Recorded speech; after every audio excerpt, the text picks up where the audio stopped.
आप में से किसी का भाई कौन है? सभी मिलकर ओमकार करेंगे। हाथ जोड़िए, आंखें बंद कीजिए।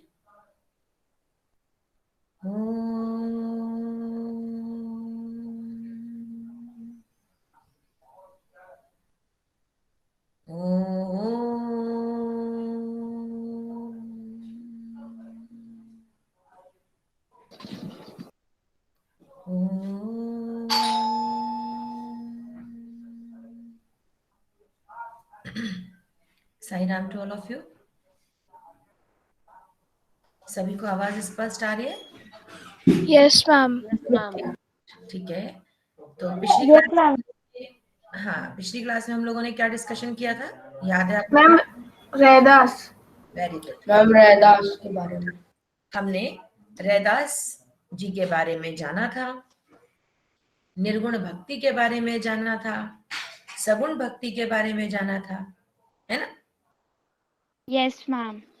तो आज हम उन्हीं के द्वारा रचित पदों को समझेंगे और पढ़ेंगे। ठीक है? सभी तैयार हैं? आरंभ करें? Yes ma'am. Yes ma'am. कृपया मुझे Yes, ma'am. बताइए कि आपको मेरी स्क्रीन दिखाई दे रही है या नहीं। बहुत ध्यान से सुनेंगे क्योंकि फिर हम क्वेश्चन आंसर करेंगे बीच में से, ठीक है? मैम मैम आपकी स्क्रीन नहीं दिख रही। अभी दिखेगी। मैम आपने बोला था कि मैम Yes, ma'am. आपको मैम सबको कुछ पैडलेट या कुछ बना के लाना है ma'am, book yes creators. Ma'am. Okay, अभी हम Yes, डिस्कस ma'am. करेंगे, रैदास के पद के बाद बात करते हैं ना, ठीक है? फिर हम कंटिन्यू करेंगे। चौपाइयां, छंद, ये सब चीजें हमारे सामने आती हैं। तो यहाँ पर आपको जो चीजें हम पढ़ाने जा रहे हैं, सबसे पहले है रैदास जी। तो रैदास जी भक्तिकालीन कवि हैं। हमारे हिंदी साहित्य को कुछ कालों में बांटा गया है, तो उन्हीं कालों में एक है भक्तिकालीन। तो ये क्या है? भक्तिकालीन कवि हैं। इनका नाम एक्चुअल जो है वो है रविदास जी, इनको रैदास बोला जाता है। और ये भक्तिकालीन यानी कि 1300 समथिंग में इनका जन्म हुआ था और 1400 समथिंग में इनकी मृत्यु हुई। तो ये आपको बहुत पहले के हैं।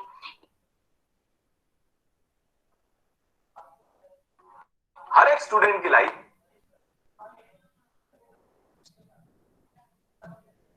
में क्लास 10th का बोर्ड एग्जाम जो है एक बहुत बड़ा माइलस्टोन होता है, और उसमें 95% इनकी जो विधा इन्होंने जो हम अभी पढ़ेंगे वो इनकी पद है। तो ये जो लिखते हैं, ये जितना भी है, ये किसी भी धर्म में नहीं मानते थे, मूर्ति पूजा में नहीं मानते थे। ये किसको? ईश्वर में मानते थे, लेकिन मूर्ति पूजा के ऊपर ये नहीं पक्षधर थे। इनको मूर्ति पूजा, किसी भी मूर्ति की पूजा करना इन किसी भी हक में नहीं थे।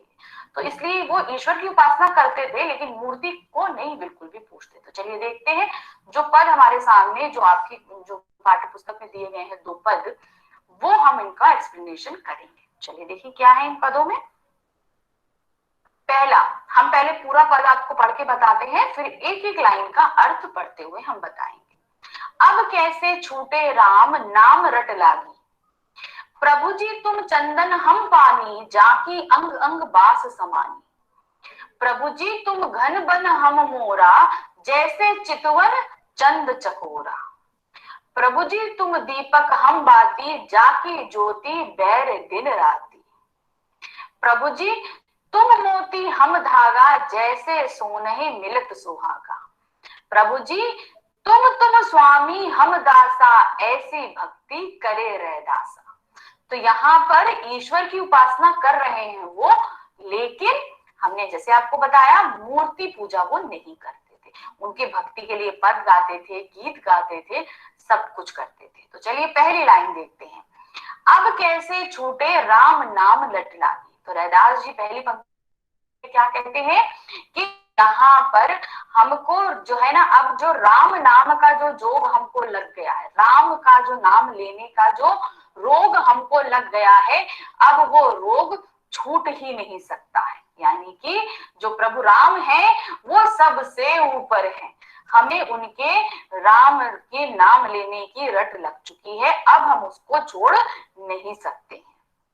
प्रभु जी तुम चंदन हम पानी। तो क्या कहते हैं कि रैदास जी कि आप चंदन हो और हम पानी के समान हैं। तुम चंदन हो, कहते हैं राम जी आप चंदन के समान हैं और हम पानी हैं। जाकी अंग अंग बास समानी, यानी कि जिस प्रकार से पानी में अगर चंदन को घोल दिया जाए तो अगर उससे कोई भी स्नान करके निकलेगा तो उसकी जो बास है, चंदन की जो महक है, वो उसके अंग में समा जाती है। तो आप हमारे अंदर ऐसे घुल गए हो जैसे चंदन जो है पानी में घुल जाता है। अब उसको जुदा करना मुश्किल है और उससे जो कोई भी मिलेगा उससे भी चंदन की ही महक आएगी, अर्थात श्री राम का नाम वो भी रटने लगेगा। Blessed to join against classes कि सर ने बोला था कि 3 दिन में आपका ट्रांसफॉर्मेशन हो जाएगा एंड प्रभु जी तुम गण हम मोरा, तो क्या कहते हैं श्री राम जी से, क्या बोलते हैं श्री राम जी तुम घन, यानी कि आप काले बादल हो और हम मोर हैं। अर्थात क्यों बोला उन्होंने ऐसा, क्यों, इसका मतलब क्या है कि जिस प्रकार काले बादल आते हैं और मोर नाचने लगता है, उसी तरीके से आप हमारे मन में आकर समा गए हो और हम अब हर समय मोर की भांति मंत्रमुग्ध होकर नाचते ही रहते हैं। आपके नाम की रट लगाकर हम नाचते ही रहते हैं। जैसे चितवन चंद चकोरा, और उसी प्रकार से जिस प्रकार चंद्रमा को देखता रहता है चकोर, यानी कि चंद्रमा जो है हर समय, चकोर जो है वो हर समय चंद्रमा को ही देखता रहता है, उसी तरह से हम भी आपको ही हर समय देखते ही रहते हैं। यानी अर्थात देखने का मतलब क्या है, हम आपके नाम की रट हर समय लगाए ही रहते हैं। प्रभु जी तुम दीपक हम बाती, जाकी ज्योति बरे दिन राती। तो क्या कह रहे हैं कि प्रभु जी आप दीपक हैं, हम बाती हैं, यानी कि जिस प्रकार दीपक में बाती पड़ी होती है उसी तरीके से आप दीपक हैं और हम बाती हैं। क्या दिया, जाकी ज्योति बरे दिन राती, और जो दीपक होता है और उसकी ज्योत जो है वो हर समय जलती ही रहती है, यानी कि आपके अंदर हम समा गए हैं। मतलब हम जो है आपके नाम की रट लेकर बस दिन रात जलते रहते हैं और आपके नाम का प्रकाश पूरे संसार में फैलाते ही रहते हैं। प्रभु जी तुम मोती हम धागा, तो कहते हैं क्या कि प्रभु राम जी आप जो है वो मोती के समान है। जैसे मोती जो है वो ऐसा चमकता है कि वो पूरे संसार को चकित कर देता है, क्योंकि प्राकृतिक रूप में वो पानी के अंदर सागर में मिलता है। आप मोती के समान हो और हम धागे के समान है, अर्थात आपकी चमक जो है ग्रहण करने के लिए हम उसे धागे की तरह संभाल कर रखे रहते हैं, ताकि आप हमारे सामने, हमारे साथ हमेशा बने रहे। जैसे सोने ही मिलत सुहागा, और आप जो है सुहागा के समान हैं और हम सोने के समान है। अर्थात जैसे सोने पर अगर सुहागा मढ़ दिया जाए तो वो और अधिक चमक उठता है, उसी तरीके से आप जो है हमारे मन में आकर समा गए हैं और हमारा मन एकदम शुद्ध हो गया है और सोने की तरह और भी ज्यादा चमकने लगा है। अर्थात आपने हमारे मन को अपनी भक्ति से एकदम शुद्ध कर दिया है और हम सोने की तरह चमकने लगे। प्रभु जी तुम स्वामी हम दासा, ऐसी भक्ति करे रह दासा। तो कहते हैं प्रभु राम जी आप जो है वो हमेशा ही हमेशा एक स्वामी की तरह रहेंगे और हम दास की तरह आपको हमेशा ही पूजते रहेंगे और मरते दम तक हम आपकी भक्ति में ही लीन रहेंगे। हम ऐसी भक्ति करना चाहते हैं, रैदास जी कहते हैं हम ऐसी भक्ति करना चाहते हैं कि संपूर्ण मतलब हमारा जितना भी जीवन है उसमें सिर्फ आप स्वामी की तरह रहें और मैं आपकी तरह दास करके आपकी पूजा करता ही रहूं। तो यहाँ पर हमने आपको पूरा लाइन वाइन एक एक चीज हमने आपको समझा दी। सभी ने सुना ध्यान से? अच्छा माइक किसका ऑन है? माइक किसका ऑन है? अंकुश माइक बंद कीजिए।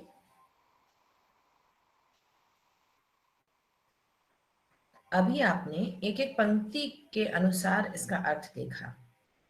एक बार हम इसे रिवाइज करते हैं, ठीक है? तो पहली पंक्ति क्या है?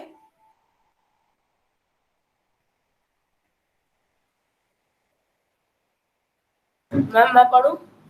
पढ़िए। अब कैसे छूटे राम नाम रट लागी। यस, प्रभु बस बस बस एक एक लाइन पढ़ेंगे। तो इस पंक्ति में कौन सा शब्द आपको समझ नहीं आया? किसी को भी? अब कैसे छूटे, क्या नहीं छूट रहा है? राम नाम रट लागी। हाँ नीनांशा बोलो। नो मैम, मैं आंसर देने वाली थी। अच्छा चलो बताओ, आंसर बताओ। मैं इस पंक्ति में वो ये कहते हैं कि प्रभु राम, मैं आपका अब परम भक्त बन गया हूँ और आपके नाम की रट अब मेरे मन में लग चुकी है। ओके, अच्छा बताओ रट माने क्या होता है? रट क्या होता मैम बार बार उन्हीं की वही काम करना। है? बार बार एक काम करना नहीं, एक बात दोहराना, ठीक है? तो रट का आशय होता है एक ही बात को बार बार कहना। फॉर एग्जाम्पल, जैसे आप अपने पेरेंट्स से किसी एक बात के लिए जिद करके बैठ जाते हैं, तो क्या कहा जाता है कि बार बार मत रटो इस बात को। और जब आप एग्जाम के लिए याद करते हैं तब आप क्या करते हैं?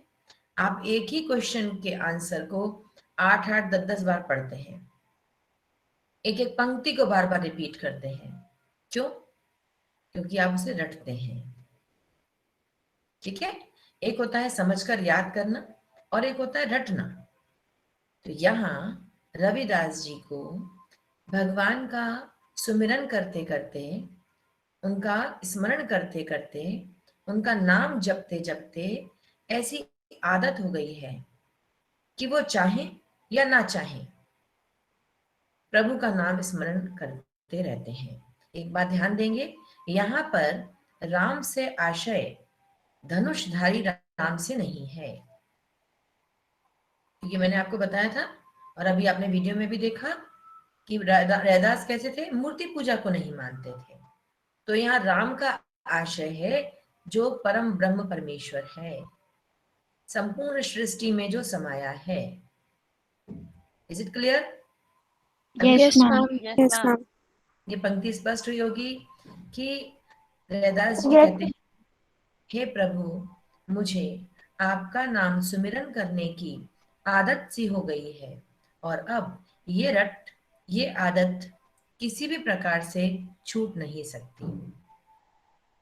अब रविदास जी स्वयं की और भगवान की अनेक प्रकार से तुलना करते हैं। वो कहते हैं, अब पहली पंक्ति क्या है? प्रभु जी, इसके बाद वाली इसमें प्रभु जी तुम चंदन हम पानी, जाकी अंग अंग बास समानी। समानी, यह बास का मतलब है सुगंध। भगवान जी की तुलना चंदन से की गई है और जीवात्मा की तुलना किससे की गई है? पानी से। जिस तरह से चंदन की लकड़ी को जब घिसा जाता है पत्थर पर तो क्या डालना पड़ता है? पानी, है ना? पानी। डालना पड़ता है। अगर आप बिना पानी के चंदन को घिसते रहेंगे तो उससे आपको चंदन मिलेगा ही नहीं, या तो उसको मशीन में पीसकर चूर्ण बनाना पड़ेगा, और अगर उसे अपने मस्तक पर धारण करना है तो उसमें पानी मिलाना पड़ेगा। तो हे प्रभु, आप सुगंधित चंदन की तरह हो और मैं जीवात्मा पानी की तरह हूं। मैं जीवात्मा आप में इस तरह से मिल गया हूं या मिल गई हूं कि अब मेरे अंग अंग में, रोम रोम में आपकी सुगंध समा गई है। यह सुगंध समाने से मतलब है कि भगवान का सुमिरन, भगवान का ध्यान सदैव कवि के साथ है, ठीक है? तो यदि पूछा जाए कि इस पंक्ति में भगवान की तुलना किससे की गई है तो क्या जवाब है? चंदन। चंदन। गुड। और जीवात्मा की तुलना? पानी। ठीक है, वेरी गुड वेरी गुड, सबको बहुत अच्छा समझ में आ रहा है, अच्छी बात है। अब इसके बाद अगली पंक्ति क्या है प्रभु जी? तुम प्रभु जी, धन तुम बन हम मोरा, जैसे चितवत चंद चकोरा। ये धन नहीं है, घन है। घन। घन माने बादल। प्रभु जी आप बरसने वाले बादल हो। बादल भी दो प्रकार के होते हैं, एक बादल जो धुएं से बने और बरसेंगे नहीं। आप कृपापूर्ण, कृपा बरसाने वाले बादल हो। और हम कौन है? हम वन में नाचने वाले, वन में विचरण करने वाले मोर हैं।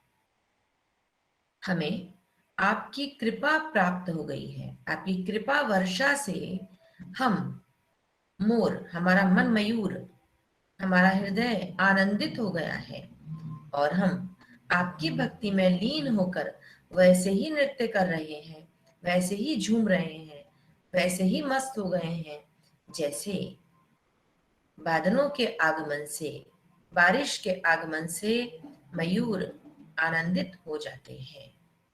ठीक है? तो प्रभु जी तुम घन, हम बन मोरा। फिर है जैसे चितवत चंद चकोरा, और हम आपको वैसे ही निहारते हैं, हर वक्त हम आपका वैसे ही दर्शन करते हैं जैसे चकोर चंद्रमा को निहारता है। चकोर एक पक्षी है जो चंद्रमा की प्रतीक्षा करता रहता है और एक टक निगाह से चंद्रमा की ओर निहारता रहता है।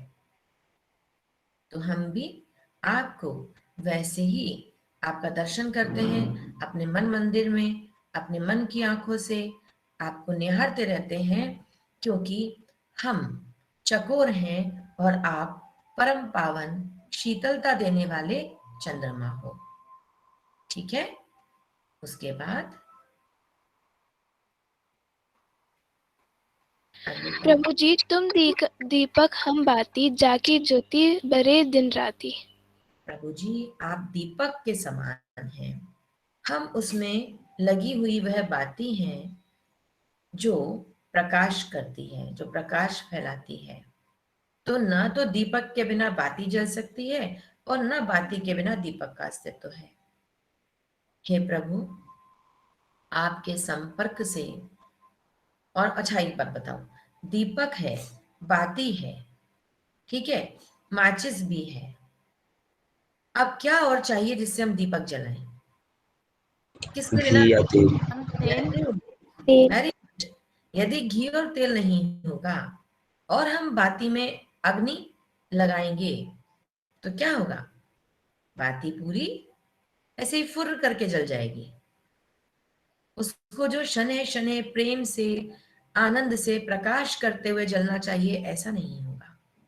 तो आपको पता है ये तेल, ये घी क्या है?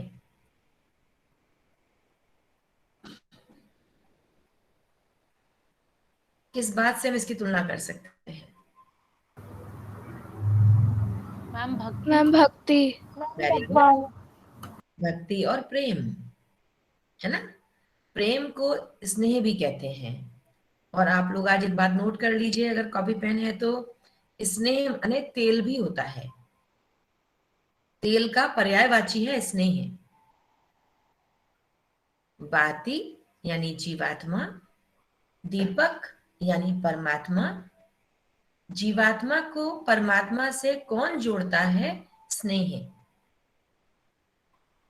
दीपक को बाती से, ना, दीपक और बाती जब मिलते हैं तो उसे कौन मीनिंगफुल बनाता है, कौन सार्थकता प्रदान करता है? स्नेह, यानी भक्ति और प्रेम का तेल। तो जब प्रभु जी आप दीपक हैं और हम बाती हैं, जब मेरा और आपका मिलन हुआ तो उसके बीच में सबसे बड़ा कारण क्या था? मेरा आपके प्रति अनुराग, स्नेह और भक्ति। जब तक भक्त के हृदय में परमात्मा के लिए भक्ति नहीं है, प्रेम नहीं है, तब तक ईश्वर प्राप्ति संभव नहीं है। ठीक है? तो यहाँ दीपक की तुलना, दीपक को कंपेयर किया गया है भगवान जी से, या हम कहें कि भगवान जी की तुलना की गई है दीपक से और जीवात्मा की तुलना की गई है बाती से। तो प्रभु जी तुम दीपक हम बाती, जाकी जोत बरई दिन राती। बरई माने जलना। हम जो जीवात्मा हैं, हम निरंतर आपके नाम स्मरण में लीन रहते हैं। हमारे मन में आपके प्रेम का प्रकाश निरंतर व्याप्त रहता है। ठीक है, क्लियर? उसके बाद अगली पंक्ति। प्रभु जी तुम मोती हम धागा, जैसे सुन ही मिलत सुहागा। जैसे सोनही, सुनही नहीं, जैसे सोनही मिलत सुहागा। आगे वो अब और तुलना करना चाहते हैं। तो यहाँ तो हो गया कि प्रभु जी आप दीपक हो, हम बाती हैं, जिसका प्रकाश व्याप्त रहता है, चारों ओर फैला रहता है। चलो अगली पंक्ति की व्याख्या कोई कर सकता है आप में से? कोशिश करेंगे? चलो बताओ नीनांशा। मैम जैसे धागा मोती को अपने साथ बांधे रखता है और कहीं पर भी गिरने नहीं देता, वैसे ही हम आपको अपने साथ बांधे रहेंगे ताकि आप हमारे साथ ही बने रहें। ओके, इतने का देखेंगे। क्या हम धागे में अनावश्यक कंकड़ पत्थर इनको बांधते हैं? या तो रत्नों को, है ना, मोती माणिक को पिरोते हैं। तो प्रभु जी उस मोती के जैसे हैं, पर मोती से ही क्यों कहा? यहाँ मोती की जगह हीरा पन्ना या बहुत बड़ी बड़ी मणियां क्यों नहीं कहा? मोती इसलिए कहा, मोती सफेद होता है, यानी पवित्रता का सूचक। मोती उस व्यक्ति को पहनने के लिए ज्योतिषी लोग बोलते हैं जिसका मन बड़ा गुस्से में रहता है। तो ये कहा जाता है कि चांदी की अंगूठी में मोती पहनो, ऐसा सजेस्ट करते हैं। बहुत से लोग चांदी की अंगूठी में मोती पहनते हैं मन शांति के लिए। ठीक है, तो भगवान का की रट जिसे लग जाती है, भगवान से जिसकी प्रीति जुड़ जाती है, शांत हो जाता है उसका मन, पवित्र होते हैं भगवान। तो जिस कांतियुक्त होते हैं, जैसे मोती कांतियुक्त है, पवित्र है, शीतलता देने वाला है, कल्याणकारी है, वैसे ही हमारे प्रभु हैं। हम अपने प्रभु को जीवात्मा, अपनी आत्मा, अपनी सांसों के तारों में, ठीक है, सांस से हमारी तार हैं जिससे हम जुड़े हैं। सांस कौन सी? एक सांस लेना और एक सांस छोड़ना। ये सांसों का धागा जब टूट जाता है, बस वही मृत्यु है। मान के चलो हमने सांस ली और छोड़ नहीं पाए, यही तो मृत्यु है। सांस छोड़ दी थी लेकिन ले नहीं पाए, बस यही मृत्यु है। कई बार हमें कितना ये लगता है मेरे पास ये नहीं है, मेरे पास वो नहीं है, मेरे पास न जाने क्या नहीं है। आजकल आप लोग देख रहे हैं इस कोविड काल में हम लोग सहजता से जो सांसें ले रहे हैं, जिसकी हम कोई वैल्यू नहीं करते, जिन लोगों को ऑक्सीजन सिलेंडर लेने पड़ रहे हैं, हाँ, तो सोचो ईश्वर ने कितनी कृपा की है हम पर कि हम इन सांसों को स्वाभाविक रूप से ले पा रहे हैं। हमें शनैः शनैः प्रभु का धन्यवाद करना चाहिए। तो यहाँ कभी भी कह रहे हैं कि हे प्रभु, आप अनमोल मोती हो, आप शीतलतादायक कल्याणकारी मोती हो, और मैं जीवात्मा एक धागा हूं। मैंने अपनी सांसों से, उच्चारण के माध्यम से, नाम जप के माध्यम से आपको अपने आप से बांध लिया है। अब मैं आपको आसानी से अपने से दूर नहीं होने दूंगा। और जैसे सोनहि मिलत सुहागा, हे प्रभु, जिस तरह से सुहागा, है ना, जो लोग ज्वेलर्स हैं वो जानते हैं, जिनका सोने का काम होता है वो जानते हैं, सुहागा एक प्रकार का पदार्थ होता है। इस सुहागे को जब सोने के साथ मिलाया या लगाया जाता है तो गोल्ड की जो कांति है, जो चमक है, वो और निखर आती है। तो हे प्रभु जी, मैं सोना हूं, आप सुहागा हो। आपके संपर्क मात्र से, आपके नाम सुमिरन मात्र से मेरी जीवात्मा में चमक आ गई है। कांति आ गई है, मेरा व्यक्तित्व प्रकाशमान हो उठा है। तो प्रभु जी, है ना, तुम मोती जैसे सो नहीं मिलत सुहागा। और फिर क्या पंक्ति है? प्रभु जी तुम स्वामी हम दासा, ऐसी भक्ति करे रह दासा। और फिर वो आखिर में कहते हैं कि प्रभु मैं किस किस से आपकी तुलना करूं? यदि मैं तुलना करने बैठूं तो वो अनंत है।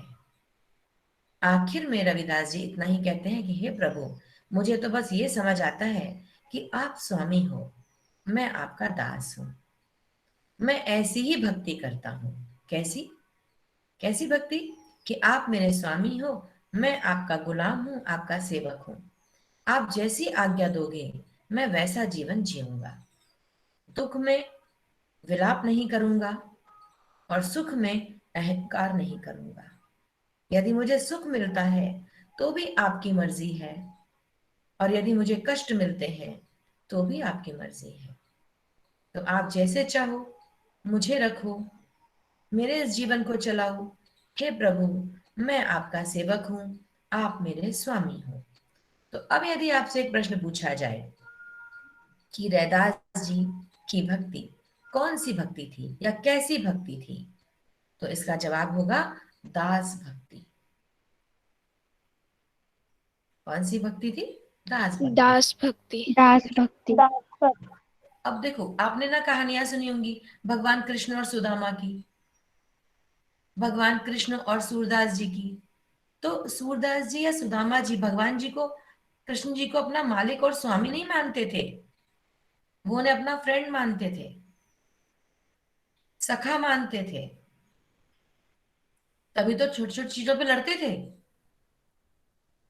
तभी तो उनसे झगड़ा करते थे, क्योंकि वो उनको अपना फ्रेंड मानते थे। लेकिन यहाँ रैदास जी ईश्वर को अपना स्वामी मानते हैं। तो कौन सी भक्ति है? दास भक्ति। Is it clear? Yes ma'am. Yes ma'am. सबको समझ आया? Yes ma'am. Yes ma'am. ठीक है, कोई प्रश्न, कोई सवाल यहाँ तक में? नो? आगे पढ़े, आगे समझे? Yes ma'am. अच्छा, थोड़ा सा और आगे समझते हैं, फिर आपसे एक्स्ट्रा बात भी करेंगे। आदि है कि कैसे कैसे लाइन में कैसे कैसे वर्ड्स आपको दिए गए हैं, इनका क्या अर्थ है और कैसे आप इन सब चीजों को लिखेंगे। अच्छा, मैं आपको पढ़ के सुनाती हूँ, ठीक है? व्याख्या में, प्रभु हमारे मन में जो आपके नाम की रट लग गई है वह कैसे छूट सकती है? अब मैं आपका परम भक्त हो गया हूँ। जिस तरह चंदन के संपर्क में रहने से पानी में उसकी सुगंध फैल जाती है, उसी प्रकार मेरे तन मन में आपके प्रेम की सुगंध व्याप्त हो गई है। आप आकाश में छाए काले बादलों के समान हैं। मैं जंगल में नाचने वाला मोर हूँ। जैसे बरसात में घुमड़ते बादलों को देखकर मोर खुशी से नाचता है, उसी तरह मैं आपके दर्शन की अभिलाषा में खुशी से भावमुग्ध हो जाता हूँ। जैसे चकोर पक्षी सदा अपने चंद्रमा की ओर ताकता है, उसी भांति मैं आपका प्रेम पाने के लिए सदैव तरसता रहता हूँ। हे प्रभु, आप दीपक हो और मैं उस दिए की बाती हूँ जो सदा आपके प्रेम में जलता है।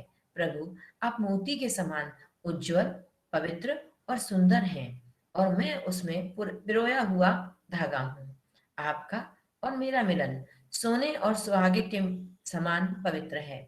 जैसे सुहागे के संपर्क में आने पर सोना खरा हो जाता है, उसी तरह आपके संपर्क से मैं शुद्ध हो गया हूँ, पवित्र हो गया हूँ।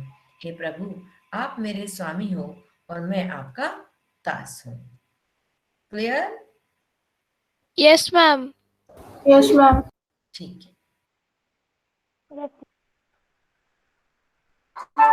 Grammarly does more than catch errors. With Grammarly, you can find really माते छत्रु धरे, जाकी छोटी जगत करे लागे। अब इसको सुन लीजिए, ठीक है? अब क्या कहते यस हैं वो? मैम। ऐसी लाल तुझ बिनु कौन करे। लाल यहाँ कहा गया है प्रभु को। हे प्रभु, तुझ माने तेरे, बिनु माने बिना, कौन करे कौन कर सकता है। हे प्रभु, ऐसा तुम्हारे बिना कौन कर सकता है। कैसा? गरीब निवाज गुसैया मेरा, माथे छत्र धरे। गरीब निवाजू का मतलब होता है गरीबों पर दया करने वाला। यदि आप लिख रहे हैं शब्दार्थ तो लिख लीजिए। गरीब माने गरीबों पर, निवाजू माने कृपा करने वाला, गुसैया माने दोस्त, मित्र। मेरा प्रभु तो, मेरा स्वामी तो, मेरे भगवान तो गरीबों पर कृपा करने वाले हैं, गरीबों के मित्र हैं, तभी तो माथे छत्र धरे। वो अपनी कृपा से गरीब को भी राजा बना देते हैं। अच्छा बताओ, छत्र किसके सर पे होता है? राजाओं के। या कोई बहुत बड़ा, बहुत ही ज्यादा नामी ग्रामी कोई संत है, साधु है, महात्मा है, या राजा है, या स्वयं भगवान है, उन्हीं के सिर पे छत्र होता है ना। लेकिन भगवान इतने कृपालु हैं, वो अपनी कृपा दृष्टि से रंक को भी राजा बना देते हैं। और जाकी छोत जगत कहूं लागे। छोत माने छूने से, जाकी माने जिसके, जिसके छूने से जगत कऊ लागे। जगत अशुद्ध हो जाता है, छोत लग जाती है, अशुद्धता आ जाती है।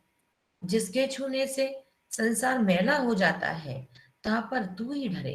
हे प्रभु, ऐसे लोगों पर, ऐसे पतित समझे जाने वाले लोगों पर आप कृपा करते हो।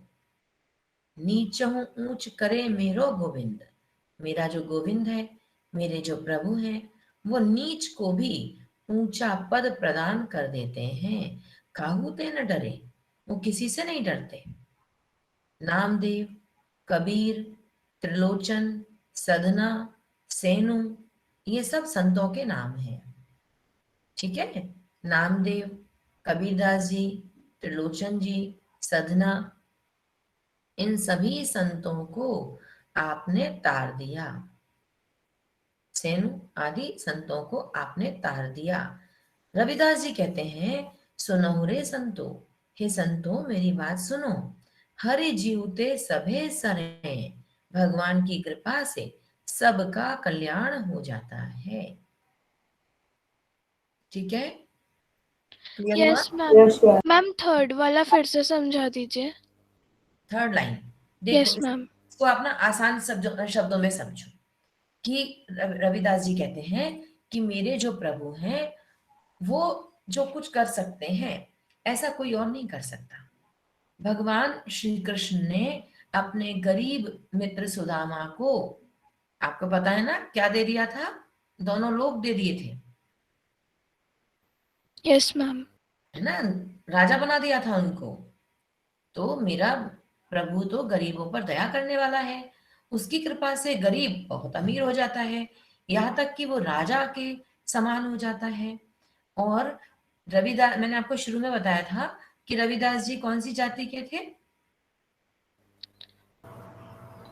चमार। चमार थे। अस्पृश्य, अस्पृश्य, अस्पृश्य का मतलब होता है जिसको छूना नहीं चाहिए, या यदि उसने हम लोगों को छू लिया तो हम अशुद्ध हो जाएंगे। तो जिसके छूने से संसार उसको दुत्कारता है कि दूर हटो दूर हटो, ऐसा करता है, या उसके छूने पर फिर हम स्नान करते हैं। अरे ऐसे लोगों से हम मनुष्य घृणा कर सकते हैं, लेकिन परम पिता परमेश्वर तो ऐसे लोगों पर कृपा करता है। और क्या करता है? नीचा ऊंच करे मेरो गोविंद।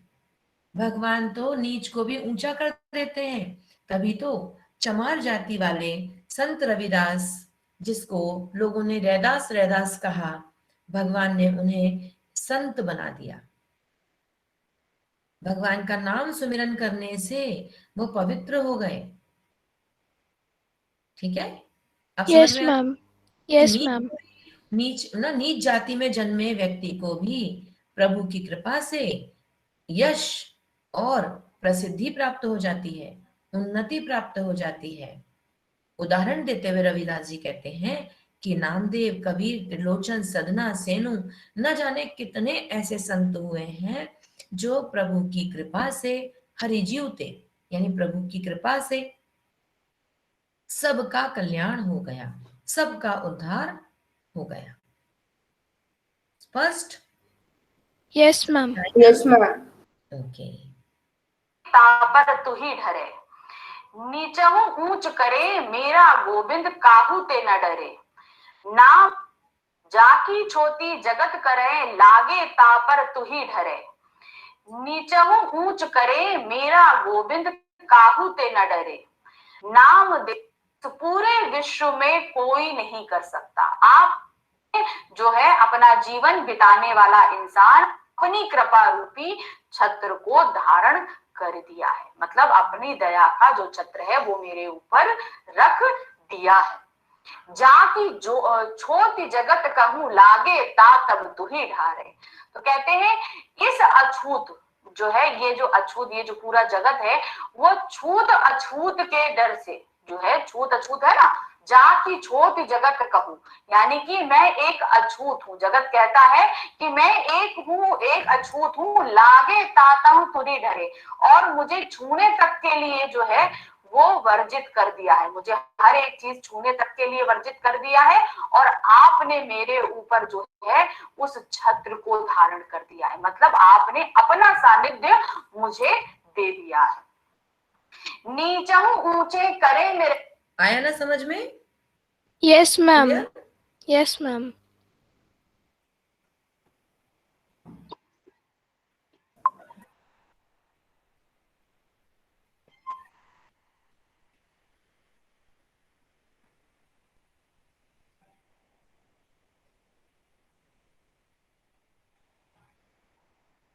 करना चाहता हूँ। आखिरी पंक्ति में क्या बोलते हैं रविदास? रविदास जी मतलब वो संभव कर रहे हैं, सबकी कृपा पा रहे हैं, किससे? सिर्फ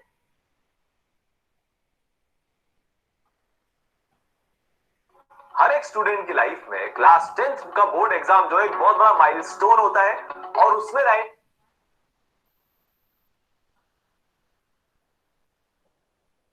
कालीन कवि हैं, उनकी शैली में आपको बहुत तरह के अलंकार मिलेंगे, उनकी भाषा वाले पद हैं। बस हम थोड़ी देर में आपके सामने इसके प्रश्नोत्तर लेकर Is it clear to all of you ना?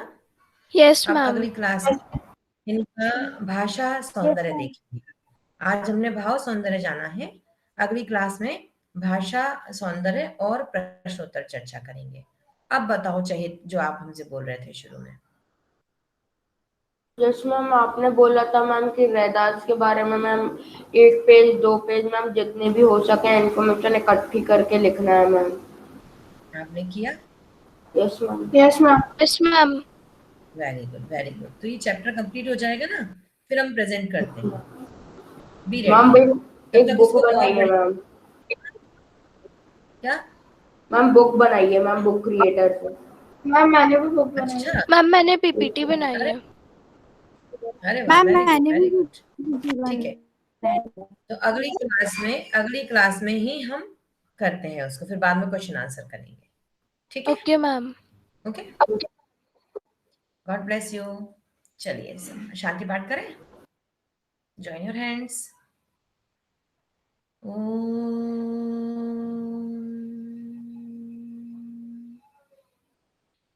शांति शांति शांति।